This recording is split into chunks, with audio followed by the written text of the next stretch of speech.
Il est devenu le plus important salon du livre du monde arabe, par sa taille autant que par sa renommée. 2 hectares de stands, 520 éditeurs de 30 pays, arabophones, francophones. Plus d'1 million de visiteurs en 10 jours d'une rencontre aussi professionnelle que populaire. Il y a de plus en plus d'élégance et il y a réellement un engouement du public pour le salon. Cela n'était pas gagné. Succédant à une tradition de foire-exposition plus bazar qu'événement littéraire, le Salon du livre d'Alger ouvre sa première édition en 1995. On est alors dans la décennie noire du terrorisme et d'une quasi-guerre civile.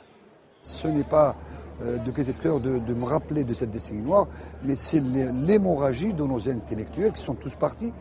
On est resté pendant beaucoup de temps vidé de cette substance, qui est la matière première pour un éditeur.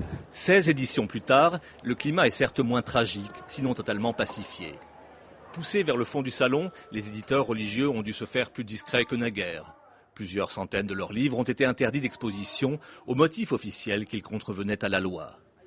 À quelques mètres, le dessinateur Dilem dédicace son dernier succès, plus inspiré de la culture d'Harakiri que des prêches du vendredi. Tout à l'heure, il y avait une petite bande de barbus, comme on dit, mais avec qui ça s'est super bien passé. On a échangé quelques mots comme ça, mais dans l'humour, dans le rire, ça a fait rigoler tout le monde. Non, mais écoutez, c'est un salon du livre quand même, il faut qu'il y ait un petit peu de tout. Avec une cinquantaine de procès, Dilem n'est pourtant pas non plus théoriquement le meilleur ami du régime, mais il n'est pas le seul. C'est le cas ici de bon nombre d'écrivains, combattants résolus d'un pouvoir considéré comme une dictature, qui les célèbrent pourtant dans une manifestation officielle. Paradoxe très algérois. Il y a bien 2 ou 3 pôles qui sont les pôles du tabou.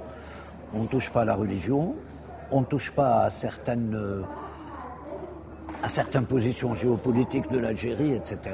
On peut critiquer le pouvoir comme on veut, pourvu qu'on ne passe pas à une opposition qui le remettrait en cause. Et à partir de là, si vous voulez, c'est plus ou moins libre. Présentes dans tous les esprits, les révolutions arabes restent encore discrètes dans le salon en termes de production. Non qu'elles en soient proscrites, mais c'est un autre temps.